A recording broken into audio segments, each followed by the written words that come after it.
कडे खल सुरू आहे. आता लवकरच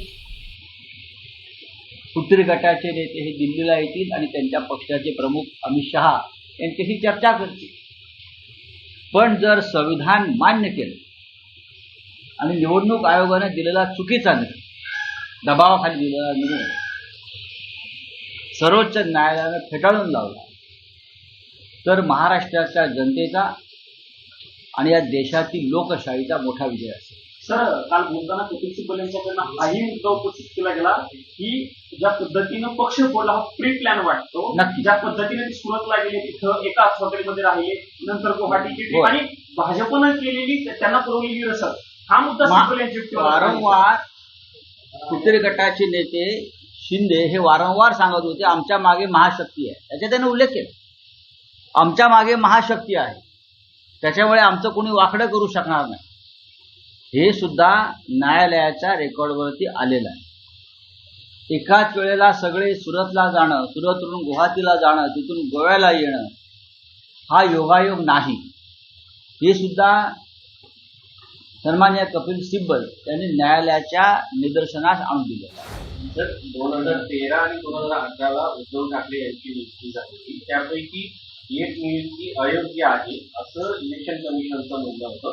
त्यावरती कपिल सिब्बल यांनी सांगितलं की 2014ला नेतृत्वात उद्धव ठाकरेंच्या निवडणुका झाल्या, 2019लाही झाल्या, ते निवडून आलेले लोकप्रतिनिधींसाठी. 2014-2019च्या निवडणुका या उद्धव ठाकरे यांच्या नेतृत्वाखालीच झाल्या आणि त्या नेतृत्वाखाली झालेल्या सरकारमध्ये सुद्धा हा फुटीर गट सामील होता. त्याच्यामुळे ही आयडिओलॉजिकल किंवा वैचारिक फूट आहे असं मानता येणार. 2014 साली आम्ही स्वतंत्रपणे लढून भारतीय जनता पक्षाबरोबर युती झाली, तेव्हा कुठे गेला होता यांचा वैचारिक लढा? अशा अनेक गोष्टी रेकॉर्डवरती आल्या.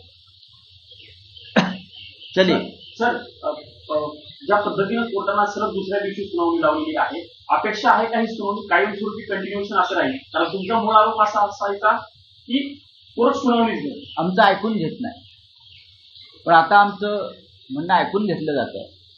काल कपिल सिब्बल यांना 2.5 तासाचा वेळ कोर्टाने दिला. कोर्ट उठेपर्यंत 4:30 वाजेपर्यंत कोर्टानं 2:30 वाजल्यापासून पुढला सगळा काळ हा आमचं म्हणणं ऐकून घेतलं.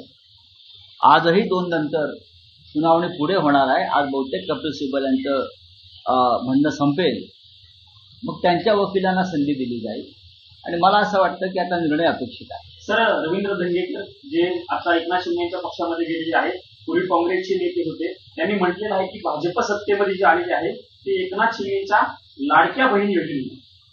मला माहित नाही ती कोणामुळे आली, पण प्रचंड भ्रष्टाचार या निवडणुकीत झालेला आहे आणि बहिणींना 1,500-1,500 रुपये देऊन मतं विकत घेतली आणि त्यातील 92 लाख बहिणी या अपात्र ठरल्या. या सगळ्याचा हिशोब आता द्यावा लागेल. बोलिये. राधेश्याम मोपलवार यांच्या कंपनीला 200 कोटीचं कॉन्ट्रॅक्ट देण्यात आलेलं आहे. माजी IAS अधिकारी आहेत. ना त्याच्यावरती मी कसं काय? मोपलवार हे राज्य शासनामध्ये सार्वजनिक बांधकाम वगैरे खात्यात काम करत होतं अशी माझी माहिती आहे. हे समृद्धी महामार्ग किंवा शक्तीपीठ या दोन्ही मार्गांना खरं म्हणजे त्यांचं नाव द्यायला पाहिजे, ते मोपलवार आहे. अशी परिस्थिती. पण जेव्हा अधिकारी सरकारमध्ये काम करतात त्याच्यानंतर एवढ्या मोठ्या हो, पण प्रमाणात नंतर राज्यसभा मिळतात. हो, पण राज्याच्या मुख्यमंत्र्यांना ह्याच्यावरती उत्तर द्यावं लागेल.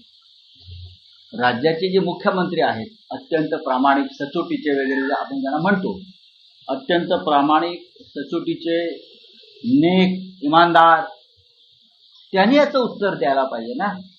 तुम्ही हा पक्ष विरोधी पक्षाला कसं काय विचारू शकता?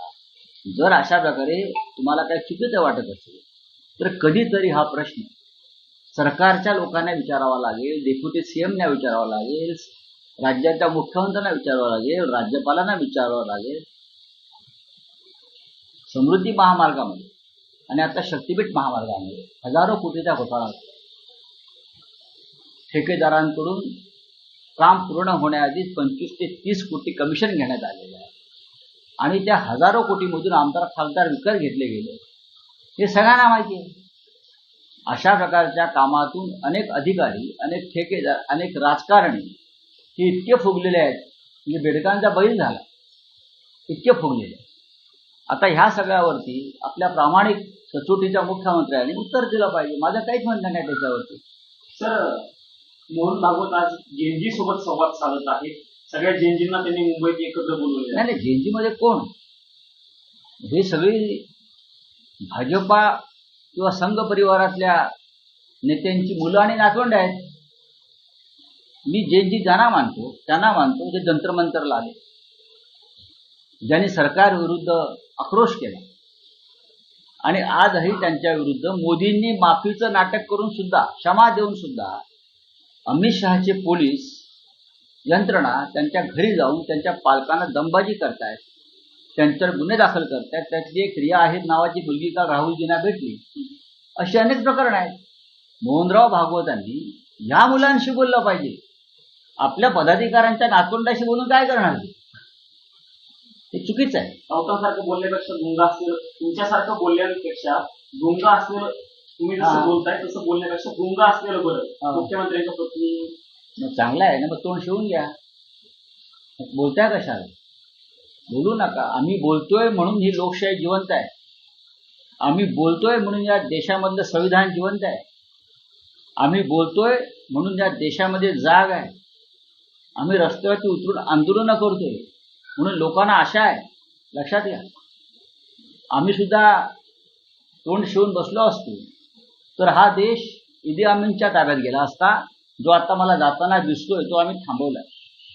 सर, मोहन भागवत आज बोलिए। जेएनजी से मुलाकात करेंगे लगभग 2000 से, क्या कहेंगे? ये बात बहुत अच्छी है. ये अगर